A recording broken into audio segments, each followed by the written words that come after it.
दूरु देखि तुम्भ दिव्य ज्योति राशि चिन्हिले तुम्भଙ୍କୁ दूर देशवासी गुणज्ञ उत्कले जणे केही नाही गुणीन्द्र तुम्भर हेब गुणग्राही।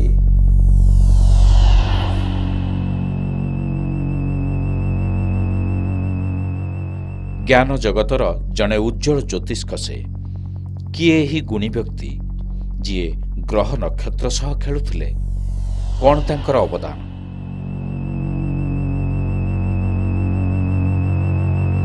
आजिर कलिंग स्वतंत्र रे देखिबा अख्यात पल्लीर से महान पुरुष स्वयं सिद्ध पठाणी सामंत।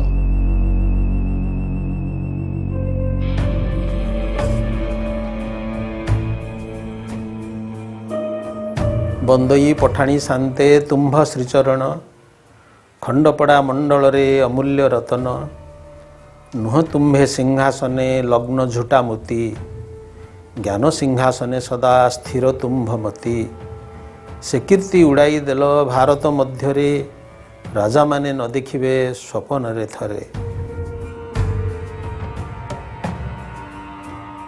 सामंत चंद्रशेखर अवदान भारतीय ज्योतिर्विज्ञान को अतुलनीय।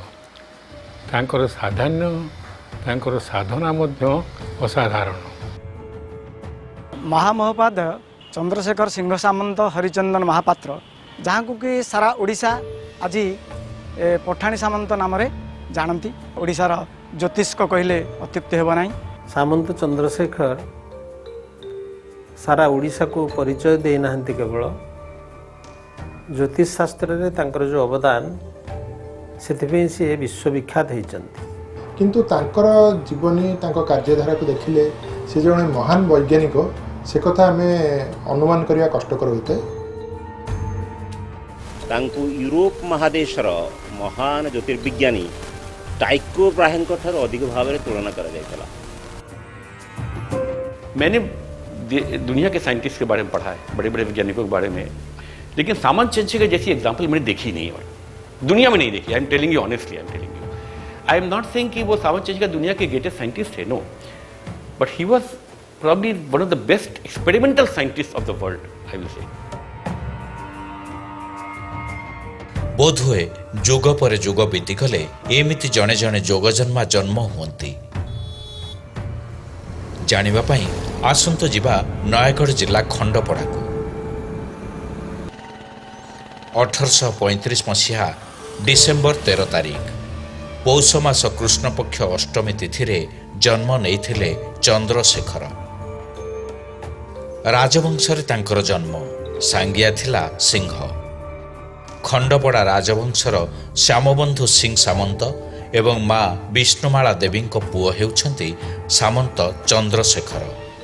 से जन्म हवा पूर्व तांकर 9 भौणी एवं गोटे भाई थिले, किंतु तांकर जन्म पूर्व 2 भौणी एवं गोटे भाई मरीजा फल खंडपड़ा ठारू प्राय 1.5 कोस दूर हम रामेश्वर पाखरे अध्याय पड़ी निर्देश स्वप्नादेश पाइले से अनुसार काम कले एवं सामंत जन्म हेले सामंत चंद्रशेखर एवं महादेव अन्य नाम हूँ चंद्रशेखर और से ना चंद्रशेखर रहिला। जड़े पठाण कला को बिक्री करदेले से सन्तानटी अधिक आयुष पाइब ये विश्वास थिला। से विश्वास रे दिने बापा श्यामबंधु एवं माँ विष्णुमाली जड़े पठाण कला को डाकी से पुत्र सन्तानटी को बिक्री करदेले एवं किछि पैसार विनिमय रे पुणी किणिकी आनिथिले।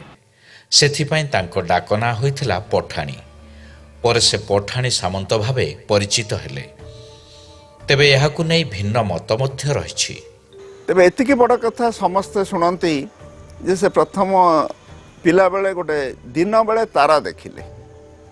एबे भी आमे चेष्टा कले देखि परिबा सेटा प्रकृत रे शुक्र ग्रह थिला, तेणु घरे संस्कार हरिका हो गला, कारण से महा खराब कथा बोली धरा होता दिन बेले जदि तारा देखिबो तेने। किंतु तांकर तारा देखिबा आग्रह देखि तांकर बापा तांको किछि तारा मानकु चिन्है दैथिले। तांको सेतळु मात्र 8 वर्ष बयस होइतिला। सी आकाश रे जो पक्षी माने जाउथिले केते उच्चर उडुचंती, गछर उच्चता, गछर छाई मापिबा एगुडी को तांकर नित्यदिन काम थिला। पिला बेलु तांको ठारे देखिबाकु मिलिथिला किछि असाधारण गुण ବାପାଙ୍କ ଠାରୁ ସାଧାରଣ ଭାବେ ଜ୍ୟୋତିଷ ଶିକ୍ଷା କରିବା ପରେ ନିଜ ଉଦ୍ୟମ ବଳରେ ବନିଗଲେ ଜଣେ ଶ୍ରେଷ୍ଠ ଜ୍ୟୋତିର୍ବିଜ୍ଞାନୀ। ତାଙ୍କର ଗ୍ରନ୍ଥାଗାରରେ ବା ଲାଇବ୍ରେରୀରେ ତାଙ୍କ ଘରେ ବହୁତ ଗୁଡ଼ିଏ ପୁରୁଣା ଶାସ୍ତ୍ର ଥିଲା। ସେଇ ଶାସ୍ତ୍ର ଗୁଡ଼ିକୁ ସେ ପଢ଼ିବାକୁ ଆରମ୍ଭ କରିଥିଲେ, ଯେମିତି ଲୀଳାବତୀ ହେଉ, ଭାସ୍କରାଚାର୍ଯ୍ୟଙ୍କର ଲିଖିତ ଆର୍ଯ୍ୟଭଟ୍ଟଙ୍କ ଦ୍ୱାରା ଲିଖିତ ଆର୍ଯ୍ୟଭଟ୍ଟିଆ ହେଉ, ସେଗୁଡ଼ିକ ସିଏ ଧୀରେ ଧୀରେ ପଢ଼ିବାକୁ ଚେଷ୍ଟା କରିଥିଲେ ଏବଂ ସେହି ସବୁ ଗ୍ରନ୍ଥ ଗୁଡ଼ିକ ବା ଶାସ୍ତ୍ର ଗୁଡ଼ିକରେ କିପରି ଭାବରେ ଗ୍ରହ ନକ୍ଷତ୍ରମାନଙ୍କର ଅବସ୍ଥିତିର ପୂର୍ବାନୁମାନ କରାଯିବ ସେ ସବୁ ଗାଣିତିକ ସୂତ୍ର ରହିଥିଲା। ସିଏ ଦେଖିଲେ ଗ୍ରହ ତାରା ଯେଉଁ ସମୟରେ ଉଦୟ ହେଉଛନ୍ତି ଏବଂ ଯେଉଁ ସମୟରେ ଅସ୍ତ ଯାଉଛନ୍ତି ସେ ସମୟ ସହିତ ଆଙ୍କର ଯେଉଁ ପ୍ରେଡ଼ିକ୍ସନ୍ ଥିଲା ସେଥିରେ ଖାପ ଖାଉନି, ବହୁତ ଭୁଲ ରହୁଛି।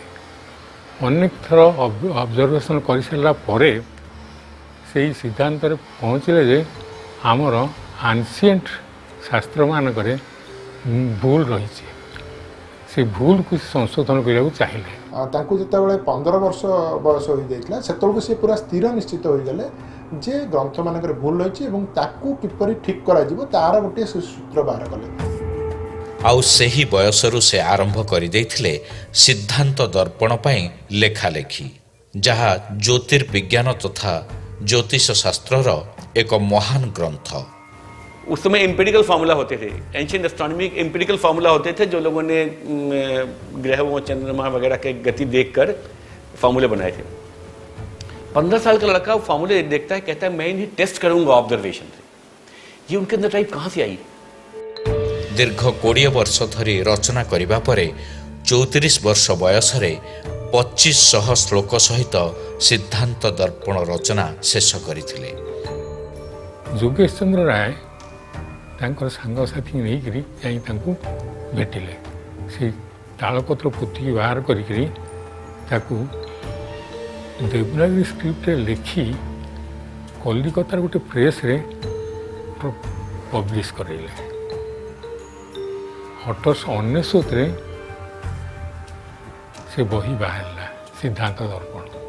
आज तो सिद्धांत दर्पण आप पढ़े तार जो श्लोक तार जो अन्वय ताकू बुझा कष्ट ताकू जिते चेष्टा कले आम भाया साधारण लोक ताकू बुझा संभवपर नुहे, सेमती अवगाही मनीष नहेले ताकू बुझीपार ना। तांकर रचना समय से प्रथमे गवेषणा करुथिले एवं परे लेखुथिले। से कृष्णपक्ष, शुक्लपक्ष, रविचंद्र, ग्रह नक्षत्रर गतिविधि, ग्रहण आदिर काल निरूपण करुथिले। तांकर ये जो ज्ञानर जो परिचर्या ये थिला विधि निर्दिष्ट, कारण से निज आड़ू प्रचोदित ही काम करिछन। तांकर बड़ कंट्रीब्यूशन होसी तांकर प्लानेटरी मॉडल। से ग्रह नक्षत्र स्थिति को अनुध्यान करुथिले, सेमानक गतिविधि को लक्ष्य करी दिन दंड आदि लेखुथिले। से ही बड़ बड़ ज्योतिर्विज्ञानिक मत को खंडन करथिले। वेस्टर्न वर्ल्ड रे जो सर्वजन विदित सर्वाद्रुत सर्वजन द्वारा एक्सेप्टेड है सी हूँ कोपेर्निकस जो हेलियोसेंट्रिक मॉडल सूर्य कैंद्रिक, किंतु ये कहले जे पृथ्वी हूँ सेंटर, पृथ्वी की केंद्र करी से मॉडल देले। सिद्धांत दर्पण गोटे चैप्टर 70 चैप्टरटा पूरा से डिवोट कर प्रश्न पर से 161टा युक्ति लिखी कहीं मॉडल करेक्ट। शेष से लिखी जे मु जहाँ लिखी सब दृक्सिद्ध, it is based upon my own observation.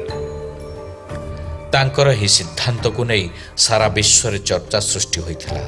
आउ शेषरे तांकरी सिद्धांत प्रमाण सिद्ध हैला। सेथिपई सामंत पालटी थिले ओडिशार परिचय। सबू मेजरमेंट रे गोटे कोऑर्डिनेट सिस्टम दरकार। आपण देखंतु अब जन को पचारे जे भुवनेश्वर अच्छी पुरीर दूरता केते, सी कह 70 माइल। कटक गोटे लोक पचारे सी कह 90 किलोमाइल। करेक्ट किए बहुत थार करेक्ट क्या निर्भर कर ତାର ଅରିଜିନ୍ ଉପରେ, in other words coordinate system ଉପରେ। न्यूटन के हिसाब से आप अगर उनकी डायनेमिक्स कैलकुलेट करेंगे तो सन के चारों ओर सब प्लैनेट घूमते हैं, लेकिन अगर आप अर्थ पे बैठ के देखेंगे तो एग्जैक्टली यही देखेंगे आप कि सन आपके चारों ओर घूमता है और सब प्लैनेट सन के चारों ओर घूमते हैं। तो ये जो एक ऑब्जर्वेशन जो उनका था, ऑब्जर्वेशन के बेस पर उन्होंने एक थ्योरेटिकल मॉडल प्रपोज किया और थ्योरेटिकल मॉडल बहुत बोल्डली प्रपोज किया है, stuck by that and it's the correct model right now. ତାଙ୍କର ସବୁ ଯନ୍ତ୍ରପାତି ନିଜ ଦ୍ୱାରା ତିଆରି ଜ୍ଞାନ କୌଶଳରେ ଥିଲା, ତାହା ପୁଣି ପାରମ୍ପରିକ ଢଙ୍ଗରେ। ସେ ଟାଇମ୍ ମେଜର କରିବା ପାଇଁ 10ଟା ଇନଷ୍ଟ୍ରୁମେଣ୍ଟ କରିଥିଲେ,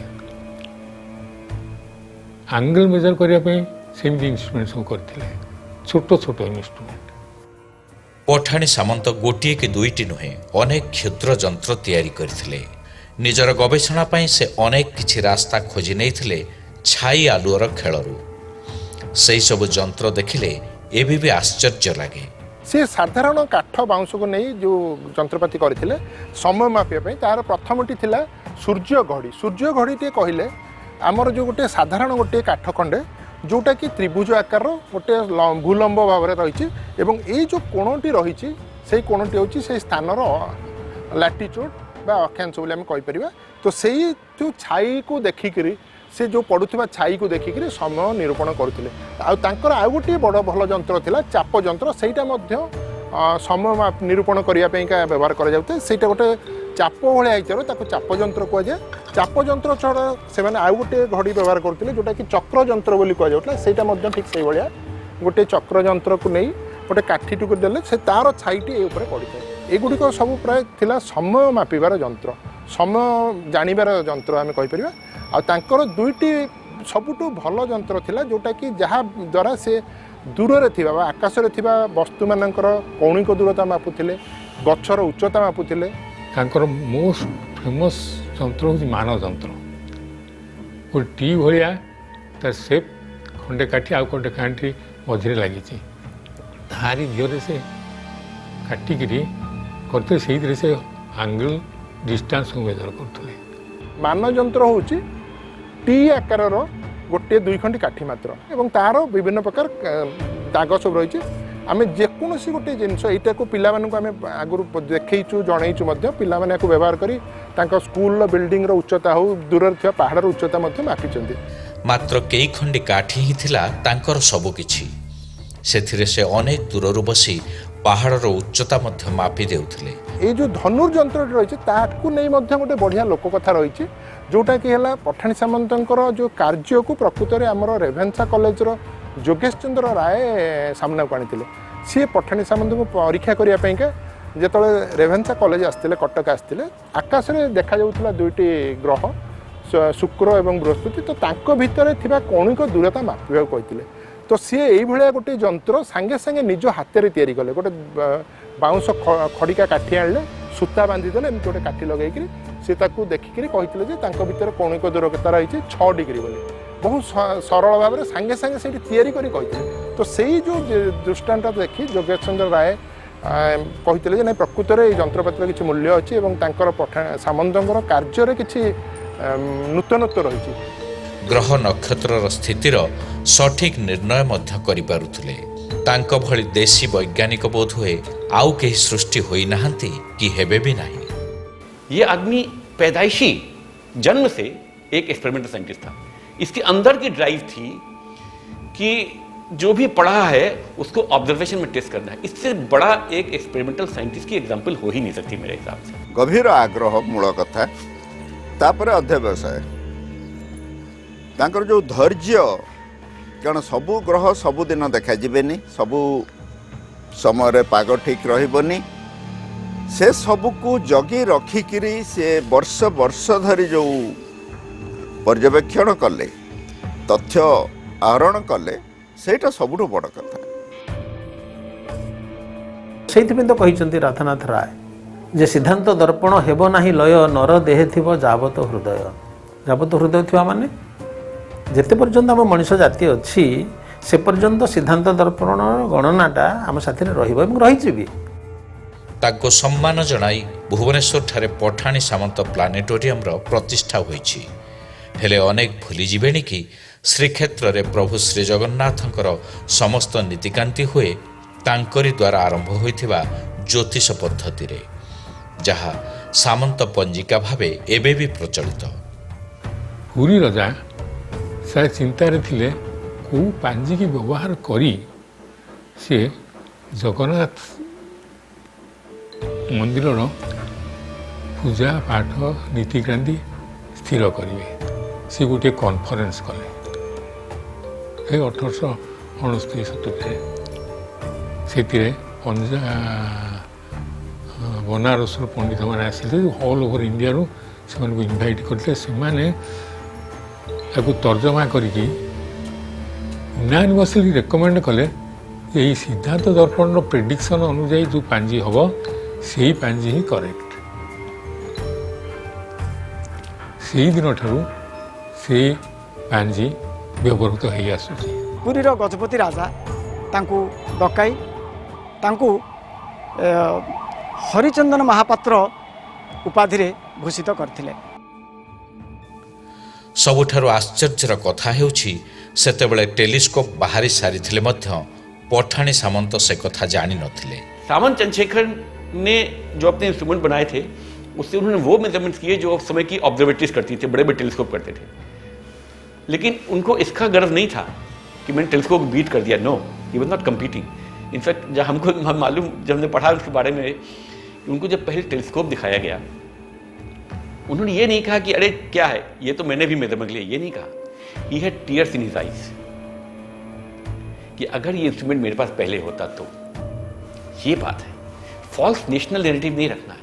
अगर सामंत चंद्रशेखर के पास में ऑब्जर्वेटरीज रही होती और टेलीस्कोप रहे होते, उन्होंने क्या कर लिया होता सोचिए आप जरा। ତାଙ୍କ ମଡେଲ ଥିଲା ଅସାଧାରଣ ଏବଂ ଗବେଷଣାର ଫଳାଫଳ ତ୍ରୁଟି ଶୂନ୍ୟ। ଏମିତିକି ସେ କବିତା ଛଳରେ ସେତେବେଳର ଦୁର୍ଦ୍ଧର୍ଷ ବ୍ରିଟିଶ ଶାସନ ସମୟରେ ବିଦେଶର ଜ୍ୟୋତିର୍ବିଜ୍ଞାନୀକୁ ଚ୍ୟାଲେଞ୍ଜ ଦେଇଥିଲେ, କେହି ମୋର ସିଦ୍ଧାନ୍ତକୁ ଭୁଲ ବୋଲି ପ୍ରମାଣିତ କରିଦେଇପାରିବେ କି? ତାଙ୍କର ଯେଉଁ ଶ୍ଲୋକଟି ବାରମ୍ବାର ବୋଲନ୍ତି, ସେ ବ୍ରହ୍ମାଣ୍ଡା ଖଣ୍ଡଭାଣ୍ଡ ସ୍ଥିରତର ଧରଣୀ ମଣ୍ଡଳ ଭ୍ରାନ୍ତି ଷଣ୍ଡ, ତା ଦେହରେ ଯେଉଁ କଥାଟି ଅଛି ସେ ତାକୁ ଆହ୍ୱାନ କରୁଛନ୍ତି। ସେ କହୁଛନ୍ତି ଯେ ଇଂଲଣ୍ଡୀୟ ପଣ୍ଡିତମାନେ ତୁମେମାନେ ଯାହା ସିଦ୍ଧାନ୍ତ କରିଛ, କିନ୍ତୁ ମୋର ଯେଉଁ ମୁଖଗହ୍ୱରର ଯେଉଁ ସିଂହ ବାହାରିକିରି ତୁମର ଦନ୍ତାବଳ ବୋଲି ସେ କହୁଛନ୍ତି, ହାତୀର ମସ୍ତକକୁ ଦଳନ କଲା ଭଳି ତୁମର ମତକୁ ସେ ଖଣ୍ଡନ କରିବ ମୋର ଏ ସିଦ୍ଧାନ୍ତ ଦର୍ପଣ। ଏତେ ତାଙ୍କର କନଭିକ୍ସନ୍। ବିଜ୍ଞାନ ଗୋଟେ ବଡ଼ ଜିନିଷ ହେଉଛି ନିଜର କନଭିକ୍ସନ୍ଟା ଦରକାର। ତାଙ୍କ ପାଖରେ ଯେଉଁ କନଭିକ୍ସନ୍ ଥିଲା ସେ କନଭିକ୍ସନ୍ খুব বড় বড় বৈজ্ঞানিক পাখে থাকে, আইনস্টাইন ভଳିଆ বৈজ্ঞানিক। এবং ব্রিটিশ সরকার তরফରୁ ତାଙ୍କୁ ମହାମହୋପାଧ୍ୟାୟ ଉପାଧିରେ ଭୂଷିତ କରାଯାଇଥିଲା। ସେଇଦିନଠାରୁ ପଠାଣି ସାମନ୍ତଙ୍କର ନାଁ ହୋଇଗଲା ମହାମହୋପାଧ୍ୟାୟ ଚନ୍ଦ୍ରଶେଖର ସିଂହ ସାମନ୍ତ ହରିଚନ୍ଦନ ମହାପାତ୍ର।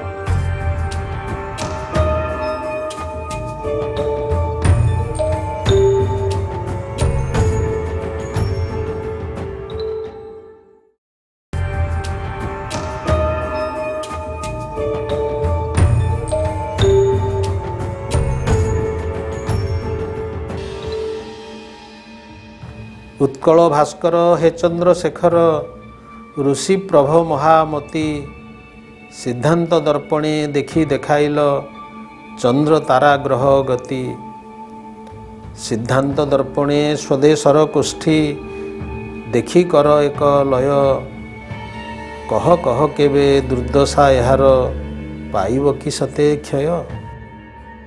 ଆର୍ଯ୍ୟଭଟ୍ଟ, ବରାହ ମିହିର, ଯୋଗେଶ ରାୟ, ଭାସ୍କରାଚାର୍ଯ୍ୟଙ୍କ ଭଳି ଜ୍ୟୋତିର୍ବିଜ୍ଞାନୀଙ୍କ ସମକକ୍ଷ ଥିଲେ ଚନ୍ଦ୍ରଶେଖର। ତେବେ ସେ ଥିଲେ ଜଣେ ଅତ୍ୟନ୍ତ ପ୍ରତିଭାସମ୍ପନ୍ନ ଗଣିତଜ୍ଞ। ଆଉ ସେହି ଗଣିତ ଜରିଆରେ ହିଁ ସବୁକିଛି ସଠିକ୍ ହିସାବ କରିପାରୁଥିଲେ। ତାଙ୍କର ସାଧନା ଥିଲା ଅତି ଅସାଧାରଣ। ରାତି ରାତି ସେ ଅବଜର୍ଭ କରନ୍ତି। ଅବଜର୍ଭ କରି କରି ଶେଷରେ ତାଙ୍କ ଦେହରୁ ବେମାରୀ ହେଇଗଲା। ଯୋଗେଶ ଚନ୍ଦ୍ର ରାୟ ଲେଖିଛନ୍ତି ଯେ ସିଏ ବର୍ଷେ କାଳ ଫୁଲ୍ ମିଲ୍ ସେ ଖାଇନାହାନ୍ତି। ଏଥିରୁ ପ୍ରଥମ କଥା ହେଉଛି ଯେ ଜ୍ଞାନର ଯେଉଁ ଅନ୍ୱେଷା, ୟାର କିଛି ଶେଷ ନାହିଁ ଏବଂ ଏହା ନଥିଲେ ଯେ ଏହା କରାଯାଇପାରିବ ନାହିଁ। ଏଇଟା ହେଉଛି ତାଙ୍କ ଜୀବନର ସବୁଠାରୁ ବଡ଼ ବାର୍ତ୍ତା। କୁହାଯାଏ ଖଣ୍ଡପଡ଼ାରୁ ପୁରୀ ସେ ନିଜେ ଚାଲି ଚାଲି ମାପିଥିଲେ। ସେ ଖଣ୍ଡପଡ଼ା ଠାରୁ ଚାଲିବା ଆରମ୍ଭ କଲା ମାତ୍ରେ କେତେ ପାହୁଣ୍ଡ ଚାଲୁଛନ୍ତି ତାକୁ ସେ ଗଣିକି ରଖନ୍ତି। ସେଇଥିରୁ ସେ ଗଣନା କରି ଜାଣିଥିଲେ ଯେ ଖଣ୍ଡପଡ଼ାରୁ ପୁରୀର ଦୂରତା ହେଉଛି ପ୍ରାୟ 1,51,200 ପାଉଣ୍ଡ। ହେଲେ ଲାଗୁଛି ଦେଶ ବିଦେଶରେ ଯିଏ ଦିନେ ଓଡ଼ିଶାର ପରିଚୟ ଥିଲେ ଆଜି ସେ ନିଜର ପରିଚୟ ଖୋଜୁଛନ୍ତି। ପଠାଣି ସାମନ୍ତ ଯେ ବିଶ୍ୱର ଏକ ଶ୍ରେଷ୍ଠ ଜ୍ୟୋତିର୍ବିଜ୍ଞାନୀ ଏବଂ ସେ ପ୍ରକୃତରେ ଯେତିକି ସମ୍ମାନ ପାଇବା କଥା ତାହା ପାଇନାହାନ୍ତି, ଏଇଟା ସମସ୍ତେ ଆମେ ଓଡ଼ିଶାରେ ପ୍ରତ୍ୟେକ ଆମେ ରିଏଲାଇଜ୍ କରୁ। ସେ ହେଉଛନ୍ତି ଆମର ଗର୍ବ ଏବଂ ଗୌରବ। ଏ ସାମନ୍ତ ମାଟିର ଗର୍ବ। ଖଣ୍ଡପଡ଼ାକୁ ସାମନ୍ତ ମାଟି ବୋଲି କୁହାଯାଏ। ମୋ ମତରେ ତାଙ୍କୁ ମରଣୋତ୍ତର ଭାରତ ରତ୍ନ ଉପାଧି ଦେବା ଉଚିତ, କାରଣ ସେ ପ୍ରକୃତରେ ଥିଲେ ଭାରତର ରତ୍ନ। ପାଶ୍ଚାତ୍ୟବାସୀ ପାଶ୍ଚାତ୍ୟ ଦେଶବାସୀ ତାଙ୍କ ଗୁଣକୁ ସ୍ୱୀକାର କରୁଥିଲେ। ପାଶ୍ଚାତ୍ୟ ଦେଶବାସୀ ଆଶ୍ଚର୍ଯ୍ୟ ହେଇଯାଉଥିଲେ, ଏପରିକି ତାଙ୍କର ଯେଉଁ ସିଦ୍ଧାନ୍ତ ଦର୍ପଣ ଜର୍ମାନୀରେ ମିଳେ, ଇଂଲଣ୍ଡରେ ମିଳେ। ବାହାର ଲୋକମାନେ ତାଙ୍କୁ ଜାଣିଲେ, କିନ୍ତୁ ଆମର ଭାରତରେ ଲୋକମାନେ ତାଙ୍କୁ ଜାଣିପାରିଲେ ନାହିଁ। ଏବେ ମଧ୍ୟ ତାଙ୍କର ପ୍ରତିଭା ଅଣଦେଖା ହେଇ ରହିଯାଇଛି। ପ୍ରକୃତରେ ତାଙ୍କ ପାଇଁ କରୁଛେ କ'ଣ? କେଉଁଠି ଗୋଟିଏ କଲେଜ ଖୋଲିଦେବା, ଗୋଟିଏ ପ୍ଲାନେଟୋରିୟମ୍ ଖୋଲିଦେବା ବା ଅବଜର୍ଭେଟୋରୀ କରିଦେବା, ଏଇଟା ଶେଷ କଥା ନୁହେଁ। ଆଜି ଆପଣ ଯଦି ଇଂଲଣ୍ଡ ଯିବେ, ଷ୍ଟ୍ରାଟଫୋର୍ଡ ଅପନ୍ ଆଭନ୍ ଯେଉଁଠି ସେକ୍ସପିୟର ଜନ୍ମ ହୋଇଥିଲେ, ତାଙ୍କ ଘରଟିକୁ ତାକୁ ଇଂଲଣ୍ଡ ସରକାର ଜାତୀୟ ସମ୍ପତ୍ତି କରିଛନ୍ତି। ପୃଥିବୀର କେତେ ଦେଶରୁ ଲୋକ ପ୍ରତିଦିନ ସେଠିକି ଯାଆନ୍ତି ଦେଖିବା ପାଇଁ ଏବଂ ଅଦ୍ଭୁତ ପ୍ରେରଣା ସେଠୁ ମିଳେ। ଏବେ ବି ସାମନ୍ତଙ୍କର ତାଙ୍କର ସେ ଜନ୍ମସ୍ଥାନ ଅଛି, ସେ ଜନ୍ମମାଟି ଅଛି, ତାଙ୍କର ଯାହା ଯାହା ସେ କରିଥିଲେ ତା ଉପରେ ତ ଏବେ ବହୁତ ଗବେଷଣା ହେଲାଣି। 50 ବର୍ଷ ତଳେ ପଠାଣି ସାମନ୍ତଙ୍କ ବିଷୟରେ ବେଶୀ ଲୋକ ବେଶୀ କଥା ଜାଣିଥିଲେ, ଛାତ୍ରଛାତ୍ରୀ ବି। ବର୍ତ୍ତମାନ ସେ ପ୍ରାୟ ନାହିଁ। ଏକ ତ ଆମର ଶିକ୍ଷାର ଧାରା ବଦଳୁଛି, ଘରେ ଚଳନି ବଦଳୁଛି, ସମାଜର ପରିସ୍ଥିତି ବଦଳୁଛି। ପାଞ୍ଜି କ'ଣ ଆଜିକାଲି କେହି ଜାଣିବେନି। ଅଧିକାଂଶ ପିଲା ପାଞ୍ଜି ଦେଖିନଥିବେ। ତାଙ୍କ ସମ୍ପର୍କରେ ଯଦି ଅଧିକ ଗବେଷଣା ନ ହୁଏ, ତେବେ ତାଙ୍କର ସଫଳତା ଓ ସଠିକ୍ ନିର୍ଣ୍ଣୟ କେବଳ ପଢ଼ା ବହି ଭିତରେ ସୀମିତ ରହିଯିବ। ଆଗାମୀ ପିଢ଼ି ଜଣେ ବ୍ୟକ୍ତି ହିସାବରେ ତାଙ୍କୁ ଜାଣିବେ ସିନା, ତାଙ୍କ ଗବେଷଣା ଲବ୍ଧ ସିଦ୍ଧାନ୍ତ ସବୁ ସେମିତି ଲୁକ୍କାୟିତ ହୋଇ ରହିଯିବ। ପଠାଣି ସାମନ୍ତ ହେଉଛନ୍ତି ଆମର ଗର୍ବ ଆଉ ଗୌରବ। ତେଣୁ ତାଙ୍କରି କଥାକୁ ବାସ୍ତବରେ ପରିଣତ କରିବା ପାଇଁ ଆମକୁ ତାଙ୍କରି ପଥ ଅନୁସରଣ କରିବାକୁ ହିଁ ହେବ।